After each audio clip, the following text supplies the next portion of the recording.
Matthew chapter 10 verse 1 to 16.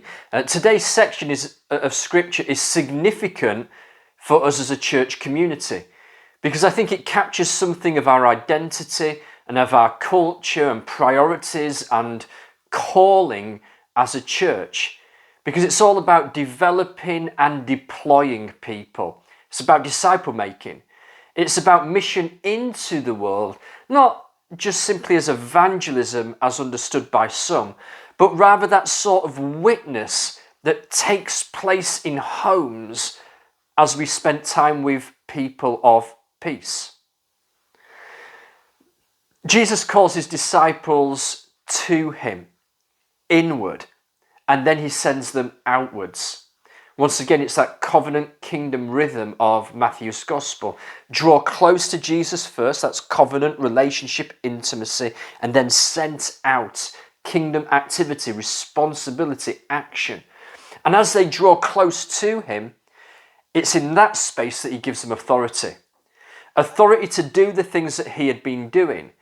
And authority has been a pretty central theme in all of our readings so far in Matthew's Gospel. The centurion recognizes that Jesus' power came from him being under authority from the Father, in the same way that the centurion's power came from him being under the authority of Caesar. Jesus' authority was then demonstrated as we read through the Gospel, demonstrated over the wind and the waves and the storms as he spoke peace. The demons fled as he spoke. The blind eyes were opened. The sick were healed. Such was his authority. And as we live in intimacy and obedience with Jesus and to Jesus, we access that sort of authority to speak and for that proclamation to carry God's power. And Jesus sends them out. They are called now for the first time the apostles, his sent ones. That's what the word apostle means. Sent ones. They are commissioned, they are empowered, they are given authority, and then they are sent out. They are apostles to speak and act on behalf of Christ's authority. The example I often use is a police traffic officer. There used to be this guy with a speed gun there where I worked, and he would walk out into the road, he'd put his hand up and stop the speeding cars.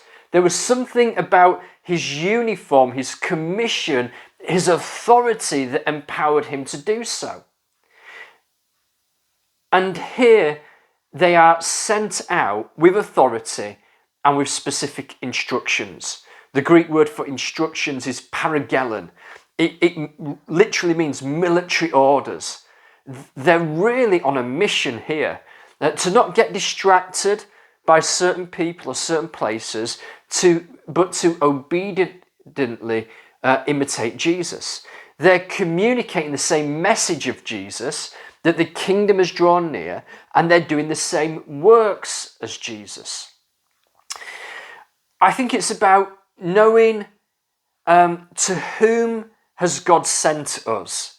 If God has called you into a workplace, if he's sent you to a particular area to live, there has to be a response to that calling that's more than just being a nice person in that place, more than just being a good teacher or a good doctor or a good neighbour or good shop assistant.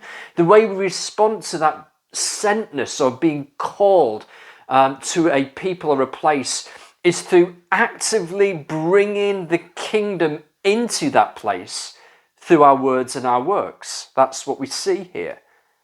It's also about releasing that peace, that shalom peace into those places, proclaiming peace over those places. Honestly, I really believe that there's such a power in speaking out blessing and peace over a place. I proclaim peace and prosperity over the city of Liverpool every day as I walk the dog down by the river. I look over the city and I proclaim it. I believe there's an authority to my words to do that because I know I've been sent and called to Liverpool. Much like I used to proclaim that peace over the school in which I worked when I was called there. So where is God calling you to proclaim peace? When we read this account, here in the other Gospels, they record that Jesus sends them out in pairs, in twos. So who could you partner with in doing that, in bringing the gospel into places? And it's about finding people of peace who will welcome you, who will open up their homes and open up their hearts. You know, it's not about going out there to find converts. It's about beginning a discipleship relationship and journey with someone. And I found this principle, the person of peace principle, so liberating in evangelism, in witness. It's about being open to being led by God, to finding people who God is opening up to you. And it's about bringing the gospel of peace and the kingdom of peace into that relationship. So to whom has God sent you? And how can you exercise your God-given authority in that place? Who is he partnering you with? Who are your people of peace? And how can you bring God's peace and power into the lives of the people and places in which he's put you? This is the work of the kingdom, and I pray that you will have a wonderful day living it out.